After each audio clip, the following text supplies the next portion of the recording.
Hello. Okay. So, hey, everybody. Okay. So, we've gone live without the timer. And I said to David as he joined us today that we were going to go live and there was going to be a countdown. But there you go. That's what happens when you take over hosting duties. Welcome, viewers. It is great to have you here with me today. And you'll notice there's a bit of a change because you'll notice Chris isn't here. And we're going to play a little bit of a game as well. No. And instead, I've got a fabulous co host and guest with me today, who I'm going to be introducing very shortly.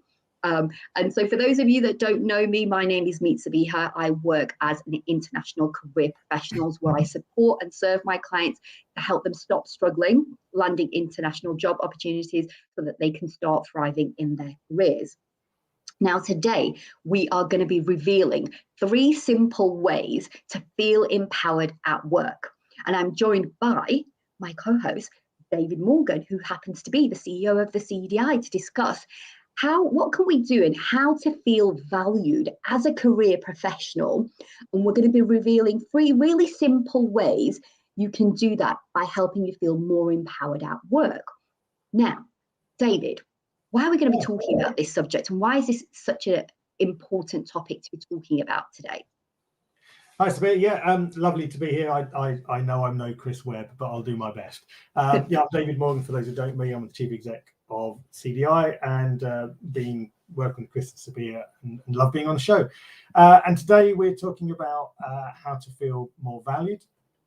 This is something that comes up regularly. We do the CDI Big Listen survey twice a year, and in the winter one, we ask people about their perception of working and career development.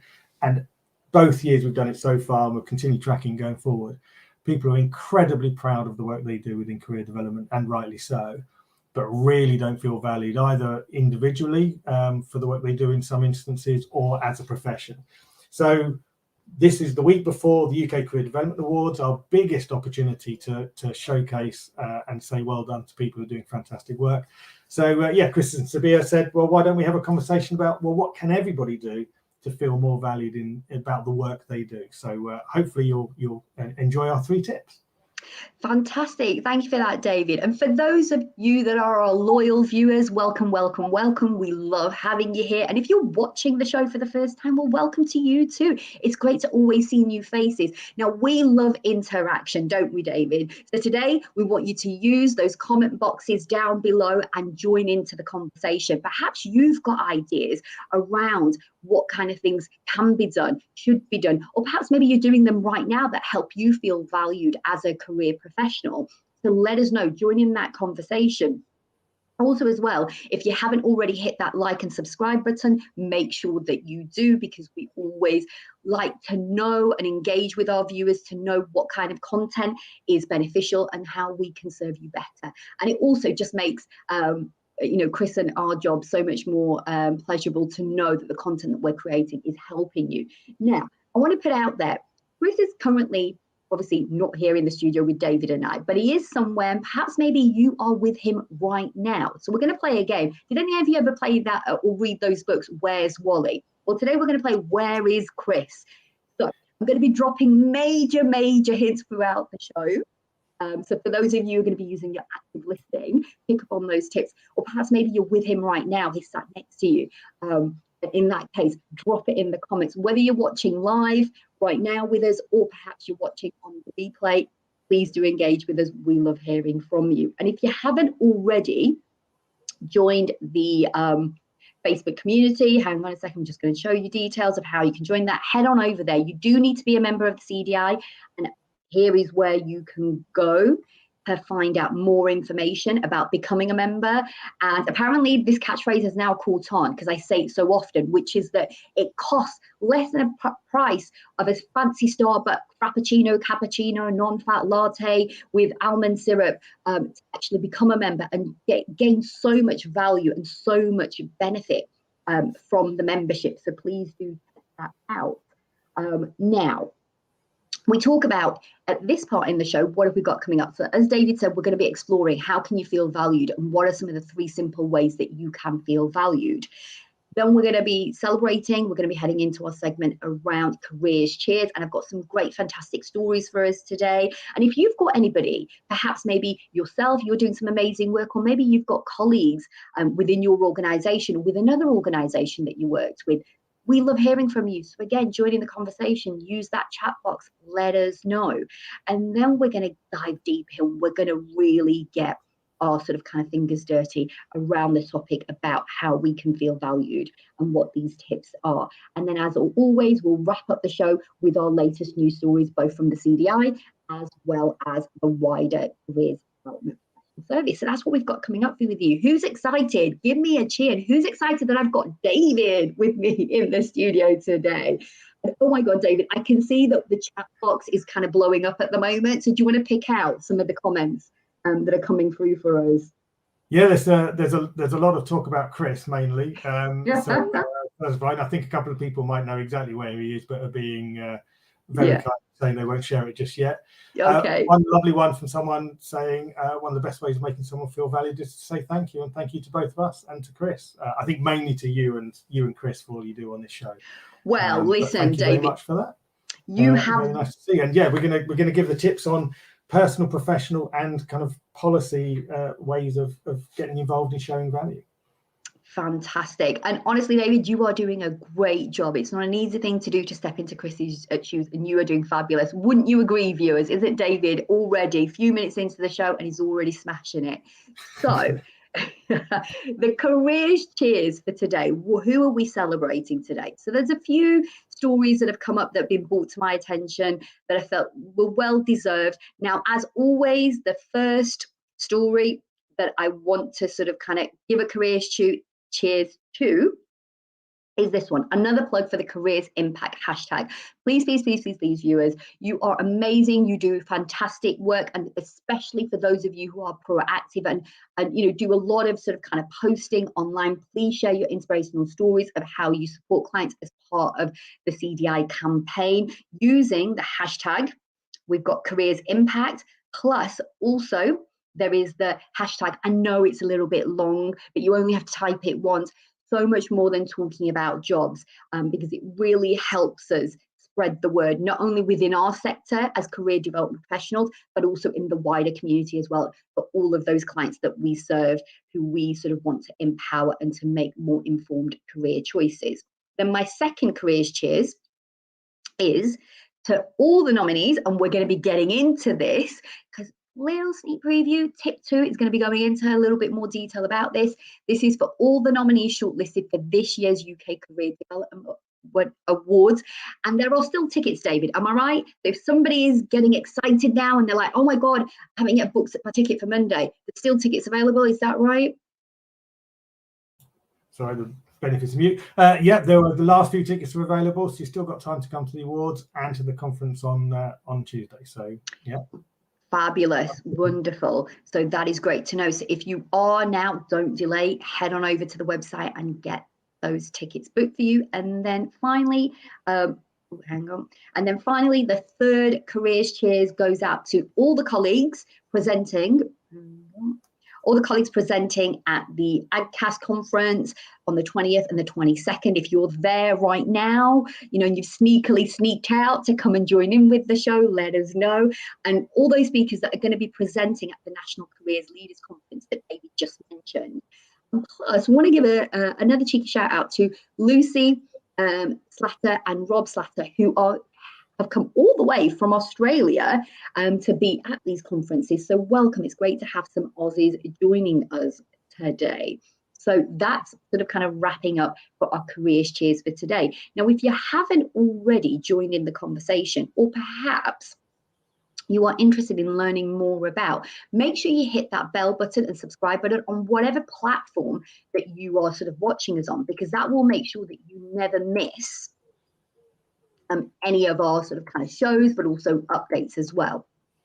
Now, most career professionals feel proud, David mentioned at the start, of their work, but it doesn't always translate into feeling valued in the workplace. Now, there can be a myriad of reasons, but some of the sort of more popular ones that I've heard from my fellow colleagues, but also sometimes I felt this way, and perhaps maybe you can resonate as well, viewers, that you felt this way.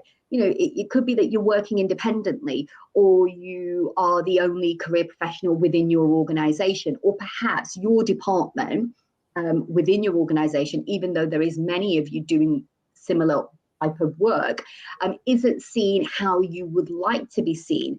So it doesn't matter where you are in your professional journey. Maybe you're just starting out in your career professional journey. Perhaps maybe you had done a career previously and then you got excited about working in this sector. It really doesn't matter. Today, we're going to explore 3 simple ways you can adopt to feel valued as a career professional. So David, before we did the show, we kind of talked about why this was an important subject and why we wanted to explore this about how to feel valued as a career professional. So let's set this up. Our impact is far-reaching and goes beyond the one or many interactions we have with the clients we serve. Yet this may not always lead us to feeling valued in the workplace. Why is that? What are some of the common themes or threads or comments and reasons that you hear from colleagues about feeling underappreciated, overworked, and sometimes deflated, as it doesn't feel like their impact is being seen by decision makers and those in positions of authority? Why do you think that is? Yeah, and it does vary across the countries, across the UK and internationally. It depends on the situation we're in. But yeah, certainly there is an increase in people who are working probably more in isolation. So we're used to have local authority teams or school teams. There's now an individual often. You've got all those who work in private practice, so they work on their own, and they'll go into other organisations potentially. But some of it is about that sense of community and feeling that you're with a group of like-minded people who understand the same background, and that I think has eroded in some areas over the last few years. We know certainly in the English part of the system that the money's been taken out of the system, so you've got feeling undervalued through pay and reward, but also through standing within some of the organisations. There are some fantastic stories where people are very well recognised, and they're equally important to recognise and to see and to learn from. And what we put together these 3 tips around what you can do on a personal, professional, and policy basis to help you influence that. And it kind of mirrors the work that we do as the CDI, as well as other organisations, around how do we support and encourage individuals as members, how do we make sure the profession is recognising the best within itself, and how do we champion the profession so that it is recognised for the value it has. And when we get into it, I kind of give a couple of examples of that.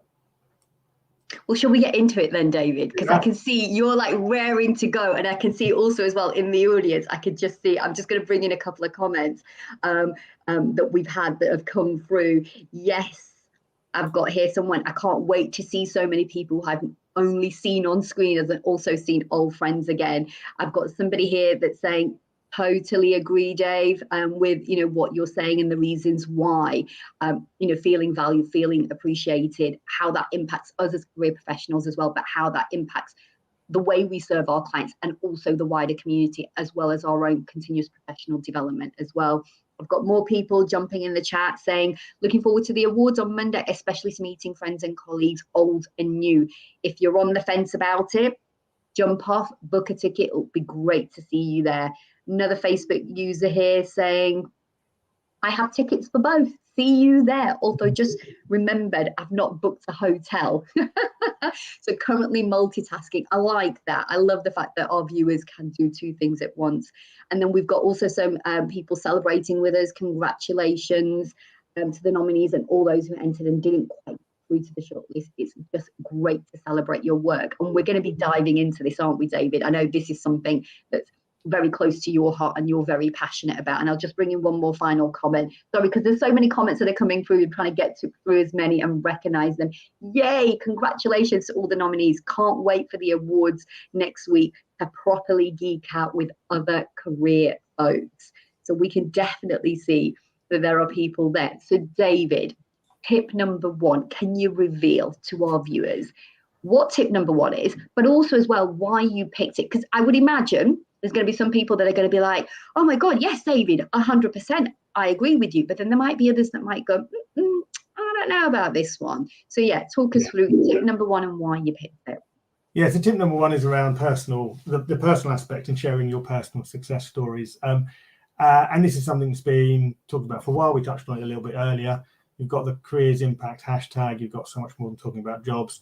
But it's actually really important. I think there's a modesty sometimes and a shyness within career development that we need to kind of decide we don't need anymore to a degree. I think it's a very positive trait, but we've also got to shout about the fantastic things we do. There is also obviously the elements of confidentiality, so you've got to be careful you're not sharing anything that you shouldn't be sharing about someone. But there's some really good examples online. There's some really good examples I've heard talking to members of that individual impact by talking to a client of whether a young person or an adult, and actually changing their lives. I think those are fantastic stories to share amongst us as a community, because it helps other people, reminds other people of what the video, why is we do this work, why is it everyone's a careers practitioner. It's a very, very caring profession. But I think that's also the other element. As a caring profession and people who care very much about what they do, it's being able, if you share one of your experiences online, for example, you'll see people pile in immediately and say what a wonderful example and how fantastic, and why shouldn't you also get that feedback. But also I want to kind of expand it a little bit beyond just that kind of online piece, which is how do we talk about our own work? How do you do it? So I'm not a qualified careers professional, so I don't have these stories, but I have stories from my personal life which I've used, and you may have heard around supporting my daughter, my son, and other people. But if you're in a pub, or if you're out for dinner, or you just at a family do, or whatever, quite a lot of feedback I've had over the last couple of years has been people ask me what I do. When I say careers advisor and kind of explain what I do, they go, well, careers coach, careers counsellor, whatever my role is. People go, oh, okay. Don't tell them what you do. Tell them about one of the stories. I don't have the stories of my own, but I've relayed other stories I've heard from this profession, from individuals.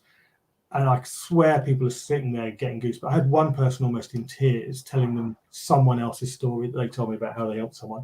It's incredibly powerful.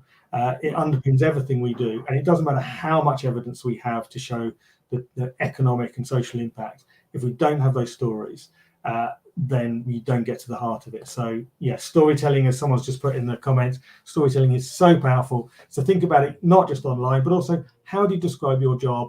And how do you describe your job in terms of those stories that demonstrate what you do, rather than running through the functional stuff. So that's tip number one. Love it. And already, as you said, I've just got somebody else here who's sort of kind of concurring and actually putting out a story. I've got a client who has a disability and always asks for interview questions in advance to go straight to an interview after prepping with me, through to the next stage. You know what I mean? That's the impact, isn't it, that we can create. I've got somebody else here, sorry, as well, that's just jumped in with a comment. When I go networking to talk to people and they ask what I do, I tell them this is somebody that's putting into practice, David, exactly what you're suggesting. I show people how to go to work with a smile on their face. It always opens a conversation about the value we bring.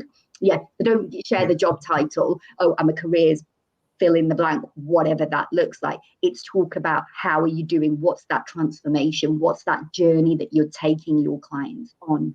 Yeah. And there's been a couple of comments as well about questions actually. Will the UKCDA website have a careers impact section, or could there be a feature in Career Matters too? Great ideas, and we'll have a look at those. We kind of started the careers impact hashtag with Chris and Sabiha about a year ago, I think, because we didn't have the capacity to do anything with it at the time. But if we can start getting the stories, then when we've got the capacity of the new website, then we can start looking at how do we bring them in. So yeah, that's fantastic. Great idea. I love it. And I loved how crafty our viewers are as well. They're like sneaking in the questions. I didn't have to even say to them, I've got David here today. And if you've got questions for the CEO of the CDI, slip those questions in. So if you do have questions, you can see, look, he's here, he's accessible, he's open, he's willing to share updates of what's happening in at the CDI, but also in the wider sense in the profession, in our profession. So do put those questions to him, and if we get time, we will run through them with him. And so we've covered tip 1, which was personal. That was about sharing successes and not being sort of shy. And I get that, because I know when Chris and I started this show, oh my God, like we were like, we'll just do a podcast. We won't put our faces on screen. We'll just do something where you can just hear our voices. And eventually we realized that because we're so passionate about the work that we do and we want to have more impact, that this is in 2023, this is just one of the ways, and a very impactful way of how we can connect communicate and share stories. And so for us, that was really important. And so tip number 2, David, what do you have for the viewers for tip number 2? And why did you select this as tip number 2? Yes, tip number 2 is a timely one because of the UK Career Development Award. So it's about professional recognition, and it's looking at the work you do and go, but how can I get more professional recognition for the work I'm doing? So should you enter the UK Career Development Awards, everyone who enters is an achievement. If we focus on the winners, quite rightly, we do a lot of promotion about the winners, but those who are shortlisted have made an amazing achievement because the CDI board have said this is worthy of winning, but there can only be one winner. But even to be nominated, if you have a peer or if you nominate a peer, that's a fantastic piece of recognition. So we've got this fantastic capability, this fantastic way of recognizing people. My question is, one of the questions we wanted to pose today is, so why don't more people put forward a nomination? What's stopping you from nominating yourself or looking at a colleague or an organization you work with and going, I think they'd work really well. We've got 8 categories from pre and post 16 education, public and private practice, research, technology, employer engagement. You've got a range of options there to go for. But beyond the UK Career Development Awards, you've got the Bill Law Award offered by NICEC related to careers research. And you've probably seen some of the promotion more recently for the Careers and Careers Festival in November that Caroline Green from the Talent Cycle's putting together. And that's got a number of awards. So I would encourage everyone in the work they're doing. And again, it kind of comes back to not being too modest and going, actually, am I doing good stuff? Or is a colleague doing some great stuff? And is there a way of recognizing them through these awards, or are there more local awards that maybe there are? Or maybe there's awards you could put on yourself to recognize people in your area or who you work with to go, actually, this is a great little award. We want to say thank you very much for what you do. So professional recognition, that's tip number 2. I love that tip, and for a few reasons why, and perhaps viewers, maybe this was some of your reasons of why you enjoyed that tip, or maybe you didn't like this tip at all. Maybe you're like, no, we should just keep our heads under the bunker, under the blanket, and just not recognize anything that we do and just be good little soldiers and just carry on working. If that's how you think and feel, join in the conversation. Let's hear that viewpoint. We're not here to sort of we don't want everyone just agreeing with us. If you have a difference of an opinion, we want to hear that difference of an opinion as well, so that we can explore that in a healthy way. What stood out for me, David, when you were sharing your tip around sort of professional recognition, is just so many different ways that can look like. It just reminded me, I'd completely forgotten that I'd done this, but a few months ago, there was an opportunity where a colleague that I've known for a number of years now, and there was an award, there was a fellowship opportunity, and I thought, oh my God, she would make a perfect fellow. So I reached out to her and I said, hey, I want to nominate you. And then what transpired is that there was already other people that were also thinking about doing a nomination for this particular category of recognition. And it was just amazing. And I know it felt good for me to be able to sort of kind of say, hey, I see you, and I see the work that you are doing.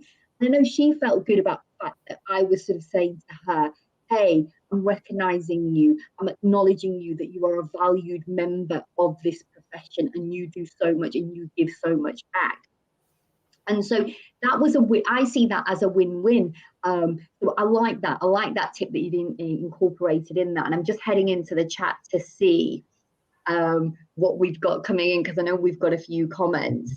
So we've got here Facebook user saying, we encourage our clients to celebrate their success and achievements. We should practice what we preach. Indeed. I would agree with that. I've got also another Facebook user here saying, just like we say to young people, rather than focus on the job title, describe problem you solve. Hang on a second, sorry. I've got comments jumping in. I think, hang on, right, let's bring this comment up from Sarah. I think that is where David's point of working in isolation comes in. You don't get to work with other people that you can nominate. This is why those networking events are great for reducing that feeling of work alone. Absolutely. Any other comments, David, that you're seeing that you want me to sort of kind of bring up? No, I think you covered the ones I would have pulled out, but I think it's practicing what we preach a bit, isn't it? Telling people how to, or advising people and helping people present themselves the best way. as individuals, but also as a profession. It's how do we learn, take the learning from that and go, okay, how do we present what we do in the best way? So yeah, really positive. What problem do we solve? Wonderful examples of, you know, making a difference to an individual. Then that's all fantastic. Yeah. Fabulous. And I just want to bring in this one, shameless plug for a raft of career stories captured on my podcast. So again, this is what I great, you know, for me, I want to build and co-create with, you know, fellow professionals, an atmosphere, a community of where we don't see each other as competitive in a toxic way, but we see competition as a healthy thing, and that we encourage and we sort of kind of, you know, help others rise up as well. And I love this, and this is why it gives me absolute pleasure to plug this for you, which may be useful, which is the work with clients on hashtag head on over sort of to the website Career Alchemy, Change Your Story podcast. And, you know, these are like fabulous work that is happening in so many different spheres. I mean, regardless of what area that you're working in and what type of client that you are serving in, as a career professional, I see as a, you know, it's a great way to support your fellow colleagues, to encourage that sense of cooperation, collaboration. And I think, in fact, oh, there we go. Someone's just jumped in, taking words. I know. Collaboration every time. Arthur is fantastic at this, and I would agree. I'm just going to bring in a final comment before we head on over, before David shares with us tip number 3. Ruth just shared, if you manage staff who you think deserve recognition, don't forget how it makes them feel when they hear you nominated for an award. I concur, which is echoing what I was saying earlier as well. As always, we are closely running out of time. So we are going to head on over to tip number 3, David. Tip number 3, what is it and why did you pick it? So tip number 3 is kind of the flip side we were saying before about the careers impact stories and those personal stories, really adding the heart to the argument. This is kind of starting to talk more about the head of the argument. So it's about influencing policy. And I think it can feel very disempowering that governments are a long way away, decision making is a long way away from each of us as an individual. And that's true to a degree, but there's a part everyone can play. So part of our role as the CDI, along with a number of other organisations through the Career Development Policy Group and elsewhere, is all about flagging the value of career development and really kind of championing greater investment, greater focus on it across the UK and internationally. So what can you do? Well, we can't do that championing without data, without support, and without really, you know, the help to disseminate. And so it's inputting to it and helping share it. So there are things like the CDI Big Listen survey, particularly the one that we do in winter, which is about perceptions of working career development. We've used the stats from that about, I can't remember what the number was, about 28% of people saying they might leave within 2 years. That's gone to, you know, pretty high levels within the DFE. It's been at conferences, it's been everywhere. But if we don't have people filling in the survey, we don't have the data to support that. So it's really important, and there's real opportunity for every individual to contribute through that. There's petitions that come up regularly that need signing. There's being more involved in campaigns. So one of the things we've got in our business plan for this year is to do more campaign work where we're looking at longer term campaigns and really developing things. So look out for anything on that. How can you share it? How can you get involved in it? How can you comment on it, feed into it? How do you promote it with your network, flagging things to your local MP and so on. So the more we've got a mass of individuals, and this is one of the things Carolyn Parry came in as president and said is, you know, yes, there's what we need to do as the CDI and other organisations, but what can every individual do to help shout about it? And you've got stuff like, you know, Bella and Catherine's So Much More Than Talking About Jobs was a fantastic grassroots example of policy. So there's a real opportunity, and honestly, it does make a difference if you get involved for every individual to contribute through one of a number of means. You know, I saw a lovely little sign actually yesterday, just a very quick tangent, lovely sign that kind of summed it up. And she said, I am so angry, I could vote. And that's kind of the attitude that we all need to have is, you know, I don't like the way it is, so what can I do? And how can I help them affect that? So yeah, tip number 3, get involved in policy, small or large ways. There's many opportunities. 100%. And you've got people echoing similar views and also bringing in different fresh perspectives around, if you don't respond to surveys, you mentioned the CDI Big Listen, to take our views, how can the CDI take our views forward? So that participation is important. And people talking about, I'll just put this up on screen, petitions protecting the terms, careers, advisors, consultants. Can the CDI please share and endorse this? So that's a request that's coming up. So I'm sure David will take a look at that as well. But as we come sort of the final few minutes left of our show, and we are going to overrun, go into overtime.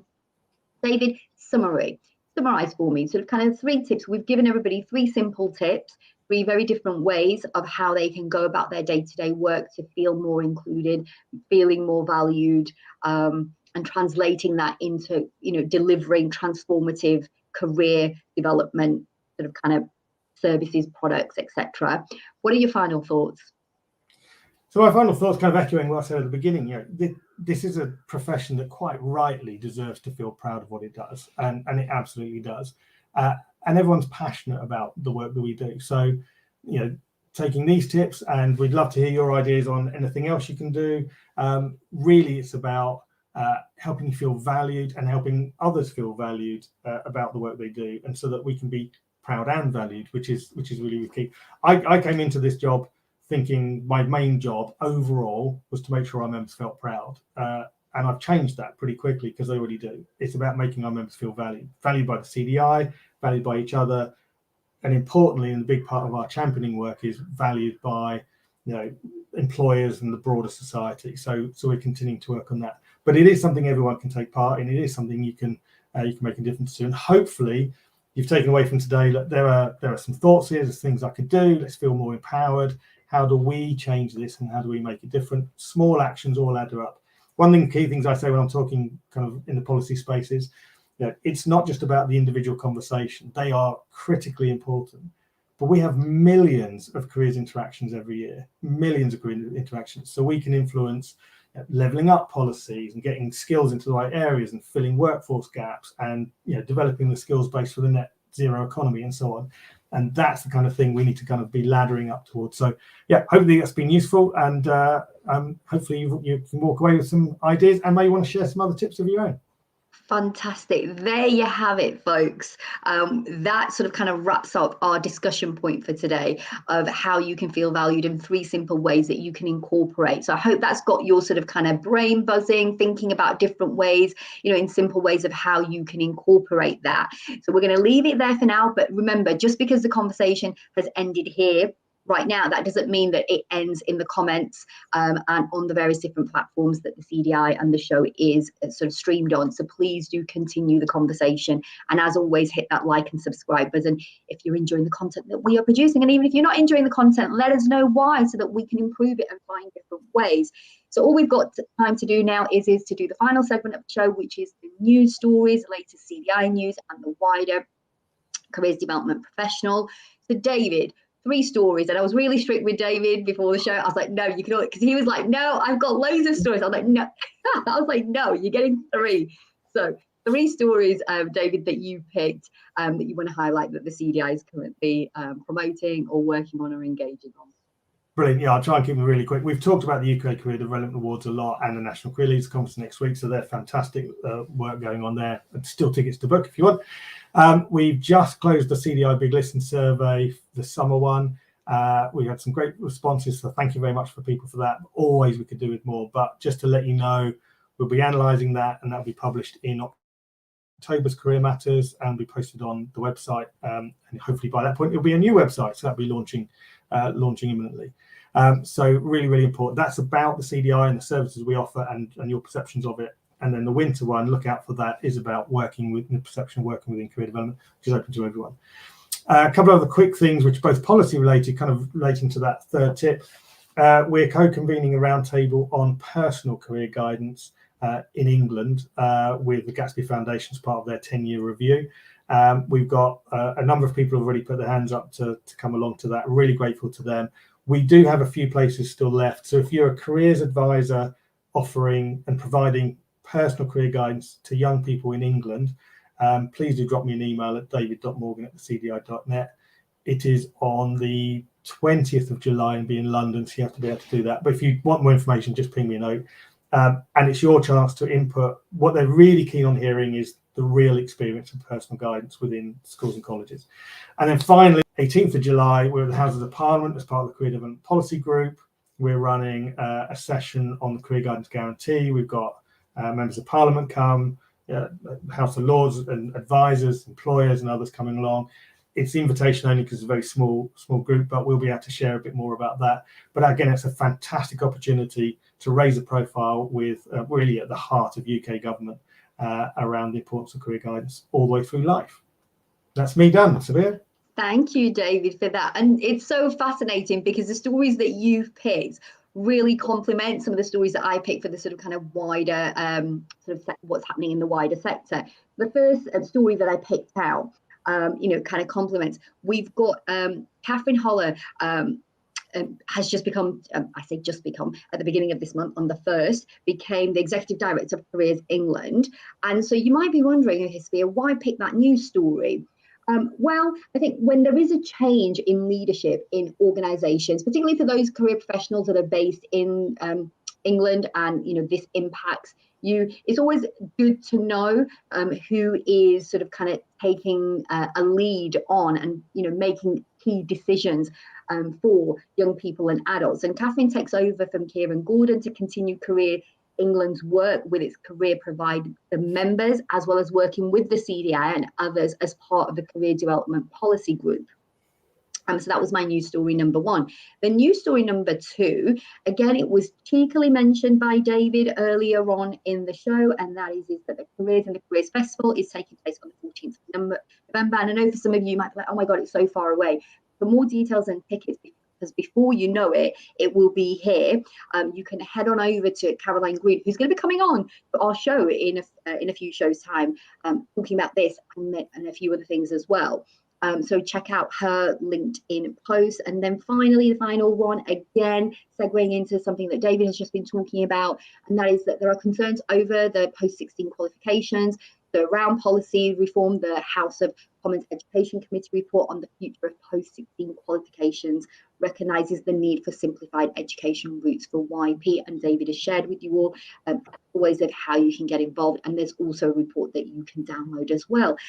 And that's it, folks. That's us done for today. And if you're wondering, what have we got coming up in the next show? So that's going to be taking place on Wednesday, the 12th of July. So set your calendars, let your bosses know, or your clients know that you've got between 12 and 12:30. You're going to be joining us. And we're going to be talking about Nothing About Us Without Us. And we've got Youth MP Izzy Garbutt that's going to be joining us, and Laddie Mohammed Chapman to explore this topic.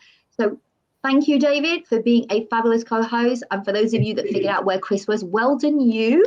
And if you think that David did a fantastic job, which I think he did, let's give him some praise and some cheers in the chat box. And we will see you next time. So till then, have a great Wednesday.